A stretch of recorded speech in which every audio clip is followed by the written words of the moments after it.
Good afternoon. It is Thursday, July, I think it's December 17th, I think it is. And it's the week before Christmas. Got another week and then we'll have Christmas. And so I have been teaching remotely for my students. And I taught this morning, and now I'm camping up at Mount Gilead State Park, just a little car camping this afternoon. I'm going to be joined later tonight with Willie Ortiz and his wife Gretchen Lopez, and they will be camping with me as well. We're all using hammocks, and we're all sporting some pretty nice tarps.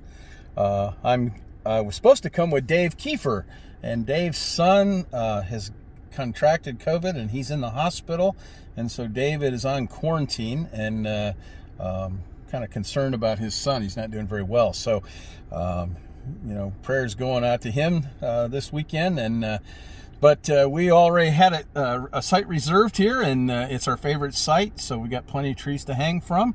So, and as you can see outside, it's got lots of snow. We had about 2 inches of snow on the ground here. So this is going to be kind of fun. It's supposed to be in the mid to low 20s tonight. So I'll get a good workout for my underquilt, my hammock gear underquilt, and my Paria overquilt. I think I'll be fine and be able to stay nice and toasty warm.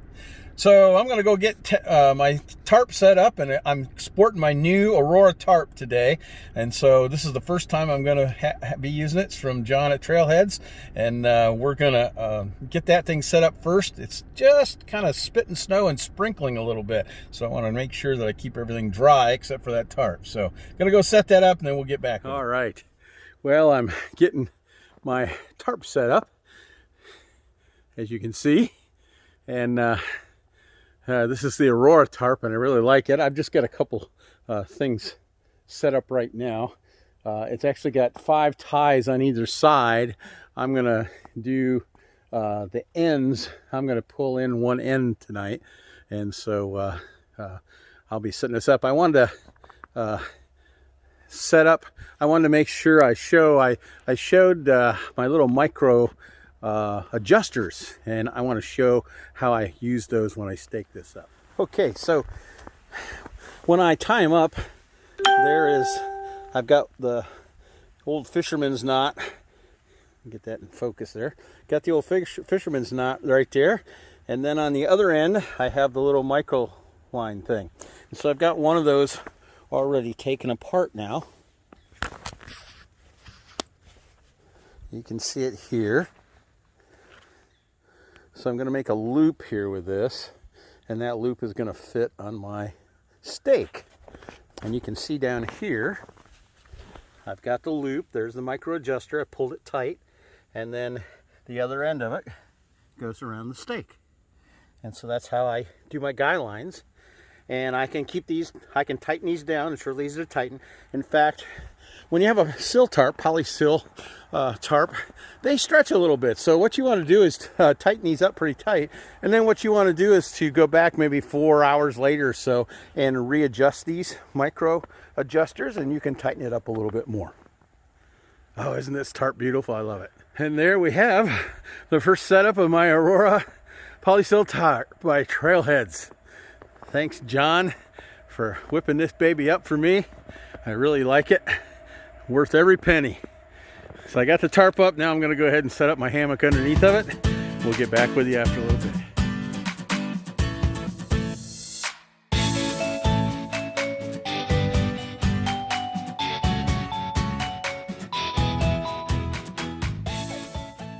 Okay, I'm not sure whether all of my video came through, so I might be repeating myself.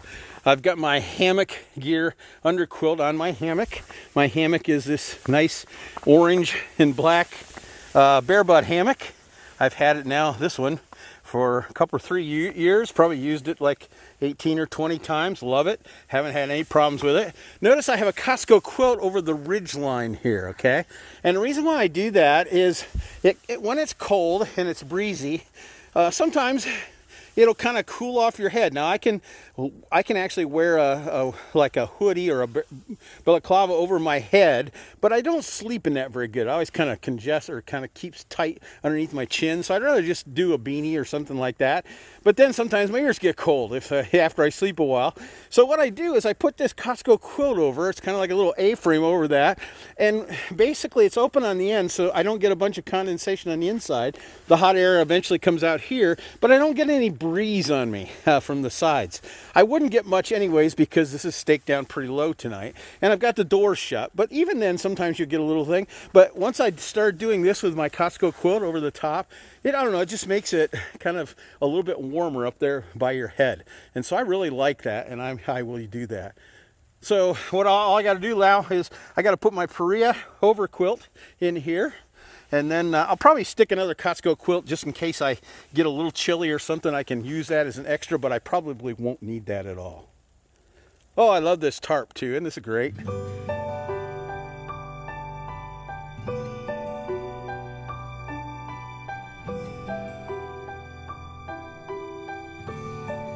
So I want to show you a little trick here.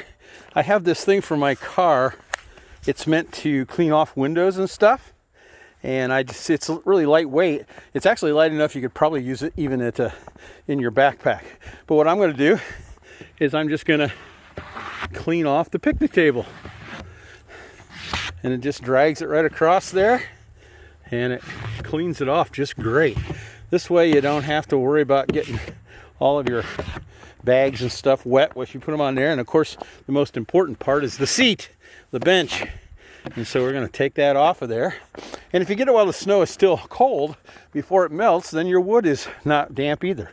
So nice little tool to do that with. Also, if you need a shovel, I'm going to put a tarp underneath my hammock today. And if I wanted to, I could actually clear off some of that snow there. I could use this to do that as well. I'm not gonna. I'm just going to put it over top of the snow, but certainly could. So that's a little hack that maybe you haven't ever tried. These are usually pretty cheap. You can get them at most speedways or things like that to clean off your windows. Well, it's kind of a snowy, kind of a mix of a snow and a little bit of drizzle right now. So I'm getting a little bit wet. I'm going to have to put my raincoat on over the top of this, and then I'll be able to stay dry. As you can see behind us, nobody is here. There's no one here at the campgrounds on either side of me. There might be one camper here, maybe two, but we've got the place pretty well to ourselves. So Willie and Gretchen will be here a little bit after dark, and it's going to be my job to probably get the fire started. So be doing that pretty soon, but I'm going to wait until almost dark. I've got quite a lot of wood, but we'd like to have some for tomorrow morning too. So.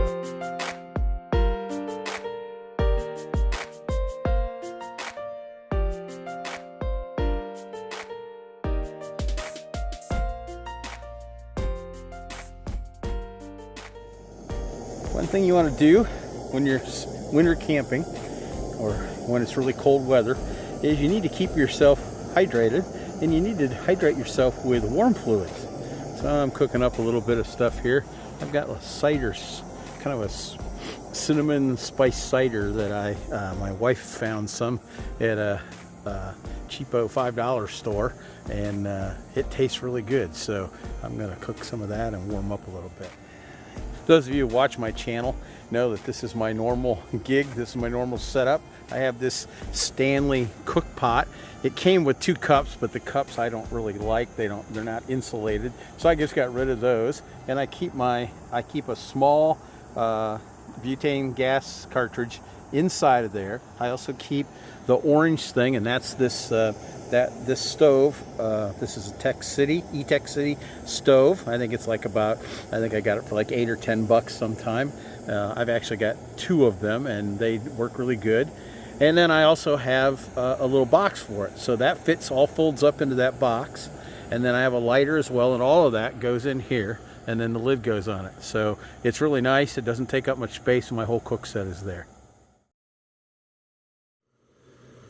Well, before everybody else gets here, just having a little bit of time to sit back and think and reflect. I don't mean to be playing on anybody's sympathy or anything like that, but this is the first time I've been able to get out camping since my daughter died. And my daughter Chelsea, some of you who have followed this page for a long time, she was my backpacker. My first backpacker as my kid. She liked to do that. She was a NICU nurse, and so a lot of times we were able to get off in the middle of the week, and that was fun for us. We didn't have to fight the crowds, and she loved to go up camping up at my mother-in-law's farm, and that was probably our most fun trips.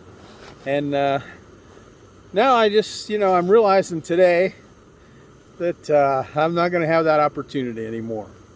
And it's a really bittersweet thing. Those of you who have lost children, you know that it's really hard. I have to say that I just didn't understand, even though I really was sympathetic for some of my friends. Some of my friends have lost their kids. They lost them very unexpectedly, like in accidents. And they didn't even have time to say goodbye.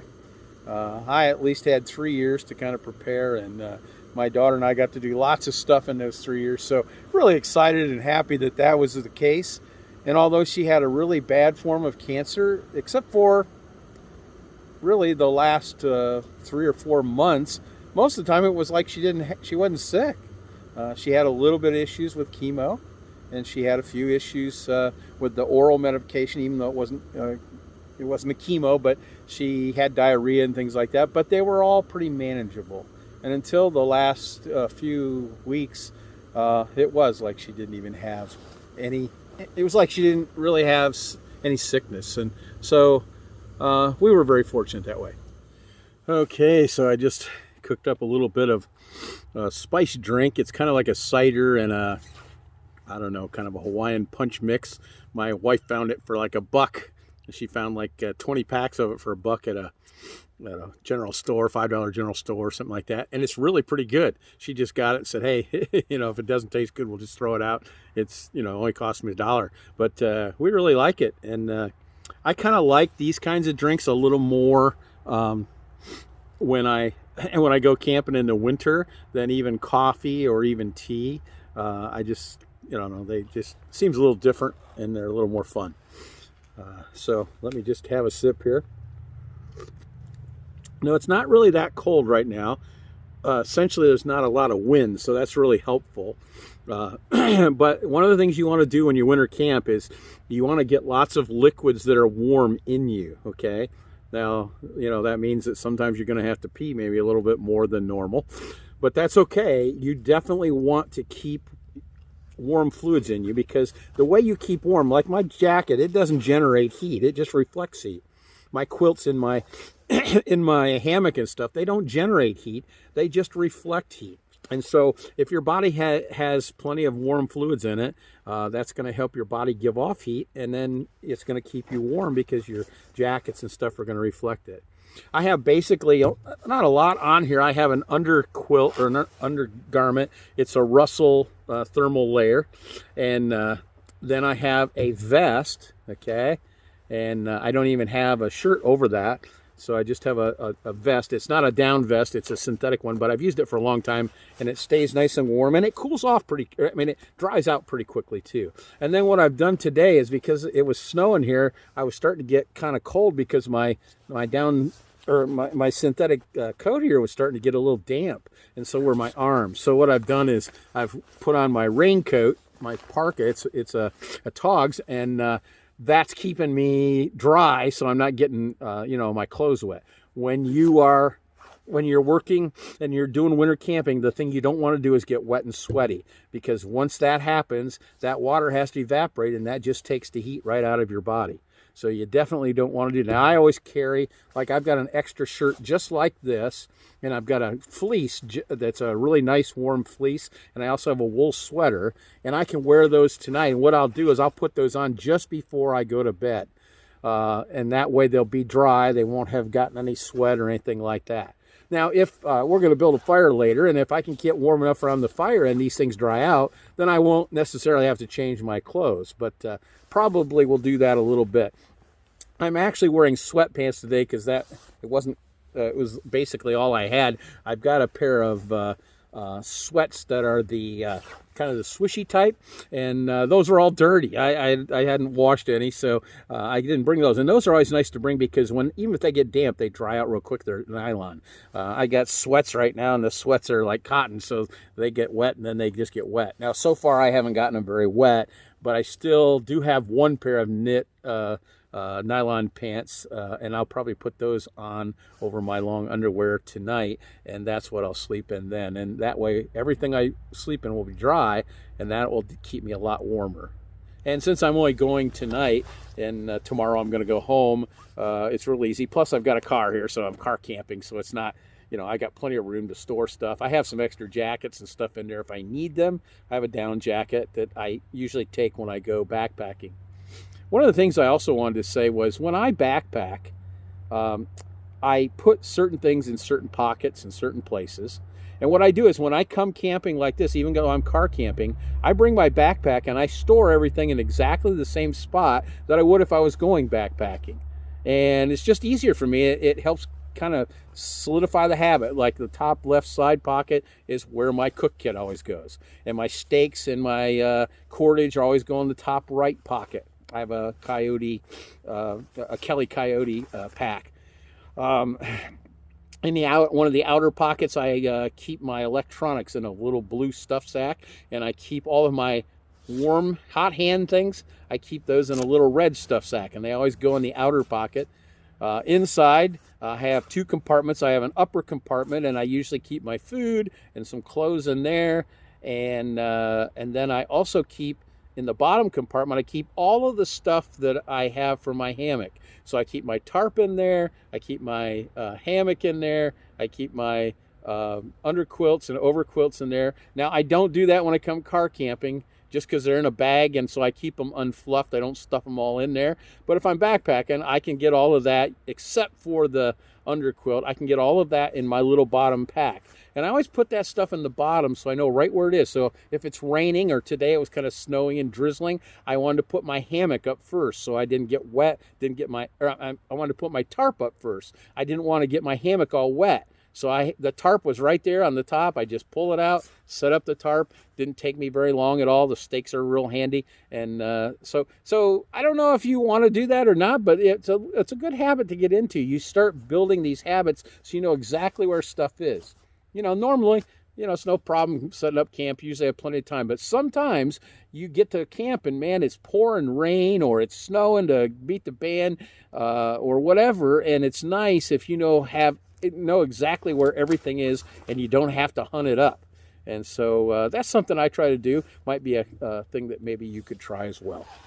One of the things I do when I go car camping, though, you'll notice I have a cord running here. It goes all the way over to the electric box. I usually get a site with electricity. And then what I do is I bring one of these that's got a switch on it, and then I just switch it on or off. And the reason why I do this, especially now, I have a new phone, and it has one of those quick chargers, okay? But you can't just charge it with a regular charger. You can, but it takes a lot longer. But this little quick charge thing is really fast. It'll charge your whole phone in less than an hour. And so I brought that so that I can use that. And the other guys that are coming with me, if they have like a coffee pot that they want to bring or something like that, they can plug it in as well. So this is kind of the luxury part of camping. When you go car camping, it's more like glamping than camping. But it is still fun, and it's still nice. I think you can see the snow is falling, and it's falling just fast enough. I just clicked that off. I just shook all the snow off of that about 25 minutes ago, and you can see we're getting enough snow that it's building back up on the tarp. So I'll keep hitting it off. That way it doesn't soak in and get wet, and that way the tarp doesn't start stretching. It'll stretch a little bit. Silk poly always stretches some. And so what I'll do is a little bit later, I'll go around and tighten up all of those tighteners, and I'll tighten those with those little micro adjusters that I showed you. And man, it'll work great, and really enjoy, having that. You also notice I put a tarp underneath my quilt now, and a land tarp. It's a little 4x8. I think I got it at Walmart. It's one of those outdoor products. It's just a 4x8. Has grommets in them, and I use those little curved hooks, little steel curved hooks, and put them under there. And it just gives me a place that's not wet. So when I get out and I don't have to, like, I have down booties, and so I can get out and actually stand up in there and not have to actually put my shoes on, and I can still move around in there. Okay, so another few little tips that maybe you haven't seen before. So as I reflect here this Christmas, this has been quite a year. Man, last spring I was teaching, and people came in and said DeWine was talking about closing schools and all that kind of stuff, and I had been reading about this virus and how it possibly, you know, was going to come over to the United States and how it was kind of messing with people in China. But I really wasn't quite prepared as quickly as what everything happened. And I was teaching one day, and they came in and said, hey, tomorrow is going to be our last day. And so I went from teaching every day in class to doing it remotely. And that wasn't a real problem for me because I've actually been teaching remotely almost every year since the mid-90s. I started teaching remotely way back in the 90s, and I've really enjoyed it. And so it wasn't too hard for me, and it wasn't too hard for my kids because I do some stuff online all the time, even if I'm not teaching remotely. Even if I'm teaching it just in class normally, I still have kids working on a learning space that's online and stuff. I use Schoology, for those of you that might know that. So it wasn't a big adjustment for my particular students, but I know for a lot of teachers and a lot of students, it's been a huge adjustment. And then of course this fall we started out, we had all three kinds of kids. We had some hybrid kids that only came 2 times a week. We had some kids that came every day, and we had some kids that were every day were remote learners. So we actually were teaching, 3 different types of classes for each class. And so that's been kind of a challenge, although I basically do the same thing with each one of my classes. So it wasn't a huge deal for me. Again, I've had an advantage because I've just been doing this stuff for almost 20 years now. And so, 15 anyway. Well, no, yeah, it's been at least 20 years, more than that. So it hasn't been a terrible adjustment for me. And I will say that it was a real blessing for me last spring and stuff, because I was able to teach from home in the morning, and then I was home all day. And so I got to spend a lot more time with Chelsea than I normally would have. And when COVID hit, Chelsea had to end up quitting her job. She couldn't go in. She had to start taking sick days for COVID because she was chemo compromised, and so she couldn't be in there. Her doctor didn't want her in there while COVID was around. So that worked out really good for her and Brenda too, because almost from last March until this November when she passed away, my wife and her were just almost inseparable. They were together all the time. Before she had problems with her walking because of the tumors in her spine, while she could still walk and stuff, they did all kinds of stuff. We redid her room. She wasn't able to move out because of cancer. So I said, well, she wondered, hey, Dad, can I redo my room? Because she still had wallpaper in there from stuff like, like when she was in high school. And so I said, yeah. So she did. She went out. She got a chandelier for the room, put her down hardwood floor, and did a bunch of stuff. And it was just really fun to do that. And we had the time to do it. And so, as I sit here and I reflect on the year, it is terribly sad. And I still have just terrible grief at times. It's just overwhelming at times. But then I look back and I think, man, we were so fortunate to have so many good days, so many days where she wasn't in pain and she could go and do stuff. And, we went places and we did things. Brenda and her went down to the Biltmore the fall before she got sick, and that was good. So we were able to do a lot of things, and, it was fun. Now, the one thing we never got to do, I bought her a brand new Kelty tent, the little 2-man tent, and I bought her a brand new Osprey, I think it's a 60 maybe, pack. And let's see, I got her a couple other things too, and I got her that for the Christmas, and then she was diagnosed just after Christmas, and we never got to go backpacking with any of that equipment at all. And she was always discouraged by that, and so was I. We thought this last spring we were going to get a chance to go, and then COVID hit. She was feeling pretty good early in the spring, and we had thought about going out, but we had to be careful with her especially, and so we just decided, well, let's not take a chance on it. And then, of course, things got lots worse, and then she couldn't go. So I hope you don't mind. I mean, you can just blitz through this part. But you know, a lot of my subscribers, you know, they wrote me and asked me about, you know, well, what's it like? How is it like? What's it like going through cancer? And you know, and I would just say, you know, the best advice I can give everybody is just live ahead of time. Anticipate that you're not going to always be able to do things that you can do right now. So do the things that you can. Do the most important things that you guys want to do together, because you just don't have any guarantees. You might have 2 years, you might have 5 years. You know, they said when we diagnosed, they said you got probably 2.5 to 5 years, and we had about 3 years. It was almost exactly 3 years.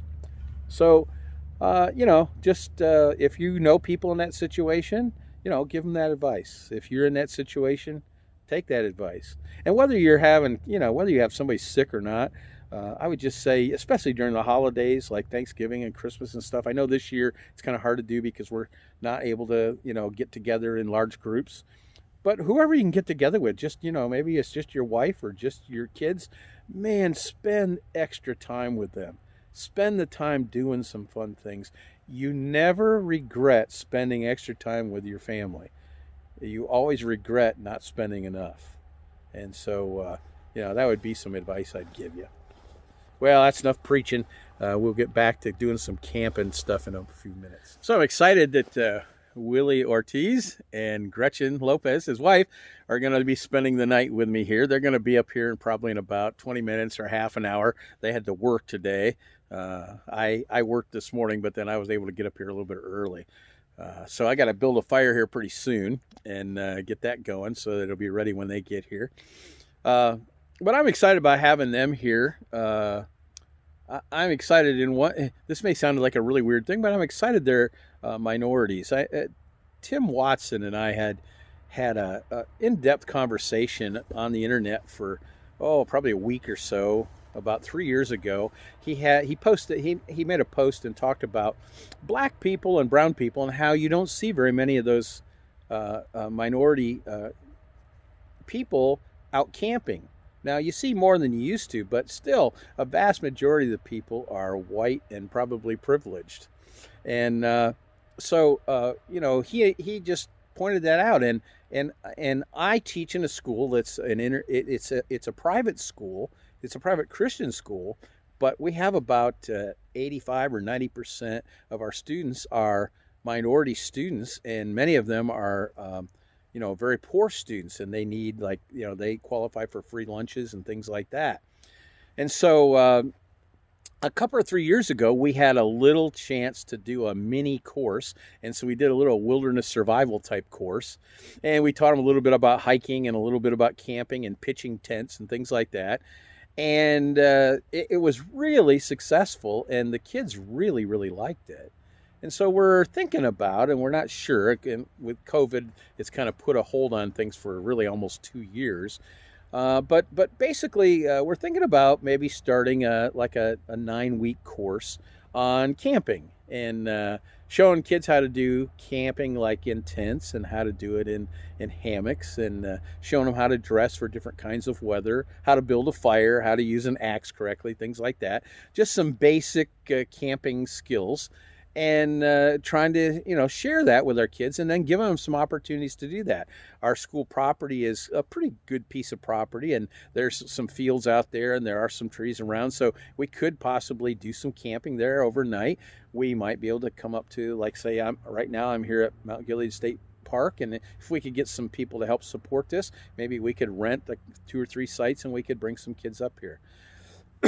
So I'm excited about that. And so tomorrow what we're going to do, or at least the plan is, I'm going to try to get a Zoom call up here. I've already tried it, and I already have been successful, but it was only with one other person. But we're going to try a Zoom call tomorrow, and that's how I'm going to teach my classes. I'm going to basically teach from 10:30 to about 11:30 or quarter to 12, and I'm just doing a little camping thing. And we're going to talk about how to backpack in the winter, or camp in the winter, and how to hang from a hammock, and the things that I do to keep myself warm. and Willie and Gretchen are going to hopefully help with that. And I'm excited about that because those two, they're really pretty good campers. They post on YouTube and stuff. And what I love about it is they're minorities. They're not like me. And that's what we need to do. We need to help kids to see, no matter what they are, whether they're white or brown or black or green. It doesn't really matter to me. I just want everybody to be able to enjoy camping and to learn how to do it. And it's not really that expensive. You can do it cheaply. When you start doing winter camping like this, you got to usually spend a little bit more money just to get a little bit more quality stuff. But anyways, we're looking forward to that tomorrow, having a little class out here. I hope it'll work out. Even if I can just get 3 or 4 of them hooked up and seeing my stuff, I think that'll be exciting. You can see we've got getting some more snow on the tarp. I just brushed that off about 25 minutes ago, so it's cold enough that the snow is actually sticking here.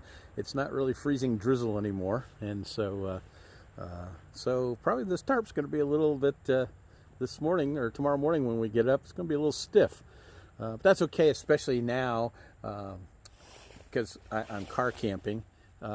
We also I'm just getting ready to.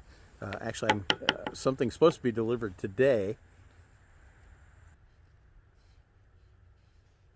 Something is actually supposed to be delivered today. I'm getting some of those gaiters that fit over the tarp, little tarp covers. And the one I'm getting is like a mesh one. So if you have a tarp and it's wet, you can pull those things over and it's easier to store, but then also it will air out and vent out during the day. So it's helpful to dry out. It doesn't keep all the moisture inside of that. So I'm excited about getting that. I'm also getting a hammock gear. I think it's hammock gear. It's one of those loft mesh things so that I can put it on my ridge line, and then I can put like jackets and stuff on there. I have a little thing on my ridge line that I use for my phone and my my power packs, and usually I also put a light or something in there. And then I have a couple little things to move on my ridge line that I can hook stuff up to, but I've never really had one of the mesh things. And so that one's I'm gonna try it and see what happens. It's a pretty good price. I think it's only like 20 bucks. That's worth trying. And so we'll have that and we'll see how that works.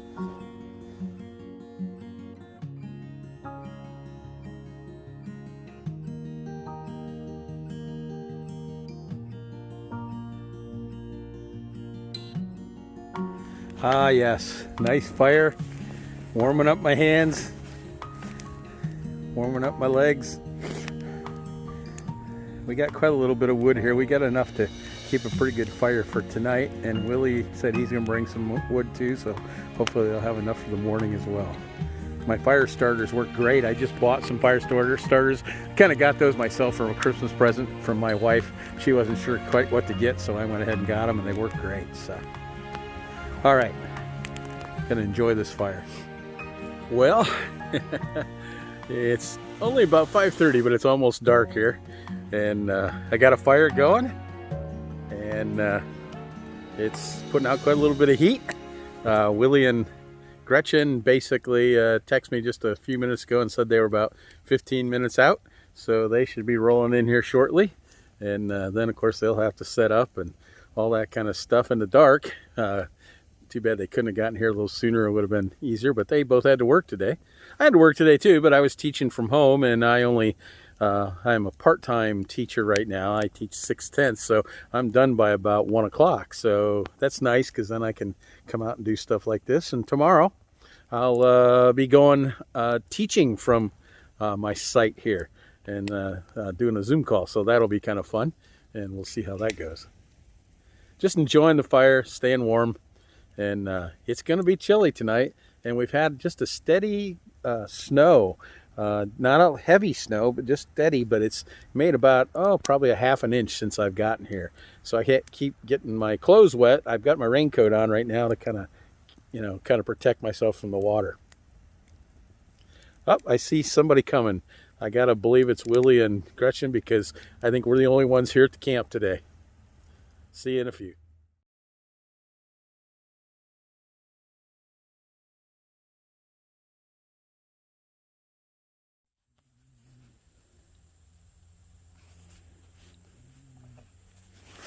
So I'm looking at my Christmas lights. Actually, they're backpacking lights for a hammock that Dave Kiefer bought for me a couple years ago. And they actually change light as you go. They actually have 2 or 3 different settings I can make, but they just turn in from one to another to another. I usually try to leave one end of my hammock open. I don't have the doors down there because I like to just look at those. Sometimes it just is kind of relaxing to look at those, or if I wake up in the middle of the night, it gives me a little bit of light, but not enough that I have to turn other lights on. So I really enjoy those, and Dave has a set too, and so I don't know if they're quite like these, but when we go camping together, we definitely make a splash with our site with lights. So I'm all tucked into my hammock here. I've got a 10-degree hammock gear Econ incubator, and I can feel it reflecting the heat up to me already, so that's a good sign. And I got a Paria 15-degree overquilt. It's supposed to only get down to about 22 or so tonight, so that's not going to be too bad, so I should be plenty. I've got a couple extra Costco quilts here if I need them, but I don't think I'll need them at all. It's been a beautiful day. I'm kind of glad I'm just car camping instead of backpacking, because it snowed just about all day, just enough to make stuff wet. And so I've been drying stuff a lot.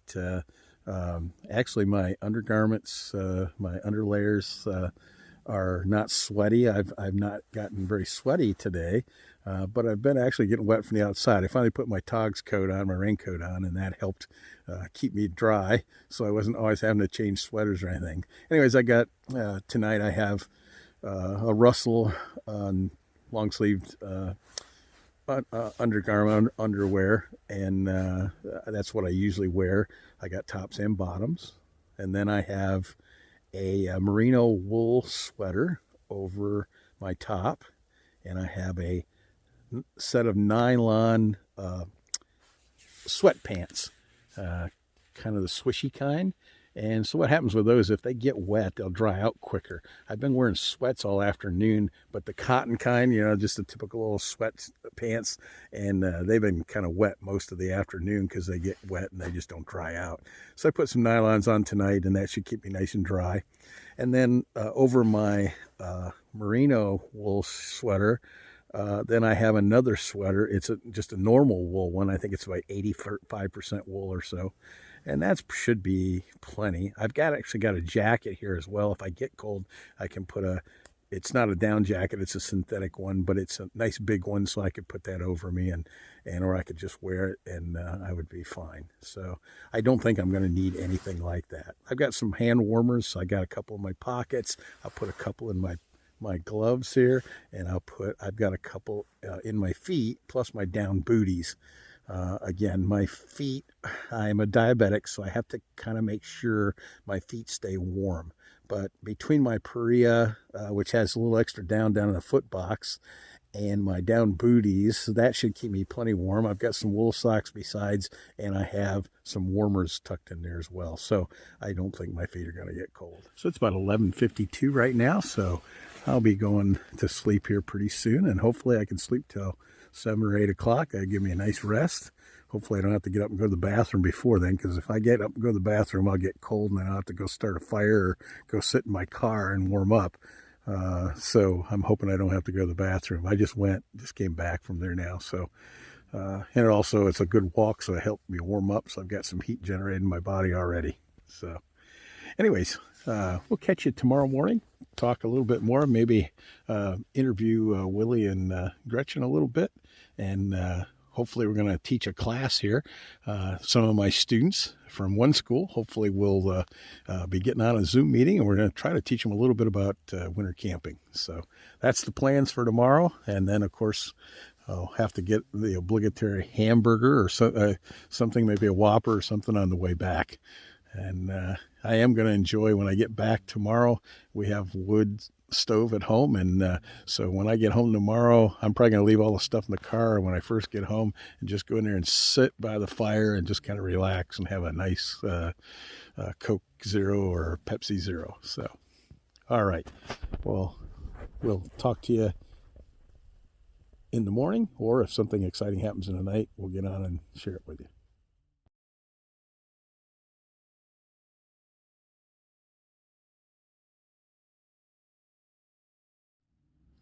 Well, good morning.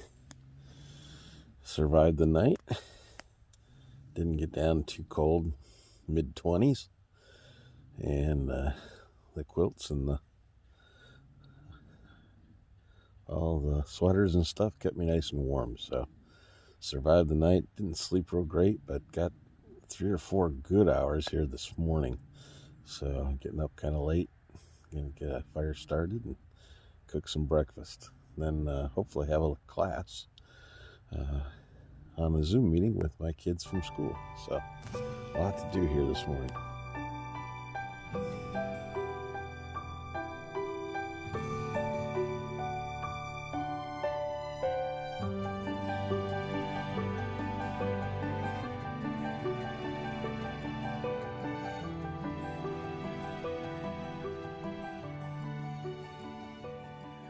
I've made several videos this morning. I can't remember if I've talked about this or not, but I had an online class up here. I think I talked about it.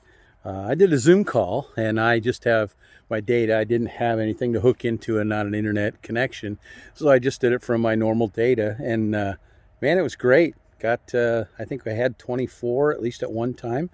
I couldn't see them all unless I actually asked them to show up, but they asked questions, and I took them around a couple times to my tarp and my hammock and all of that kind of thing, and it was really fun. They were really funny, some of the questions they asked, and I think they still probably think I'm a little crazy for being out here in the cold, and for that matter, some of my adult friends think that too, so maybe I am a little crazy, but I do enjoy it, and it was fun to teach out away from the schoolroom or from my home. And I might try to do this a little bit more if we have to continue to do remote teaching. I may go out in the woods and do some biology teaching, or go to a pond and do some stuff, so that even if they can't go, they can at least maybe kind of experience it. So that was a great test for that this morning, and really excited about it. Well, another winter camping trip is just about finished. I've got my tarp down, still got my ground cloth there, and I got my chairs to put away, and I got I've got my electric cords here that I got to fold up and put away, but Willie and Gretchen are all packed up, and they've taken off already. I just had a great time with them, getting to know them. I knew Willie a little bit because I've camped with him once before, but didn't know Gretchen at all.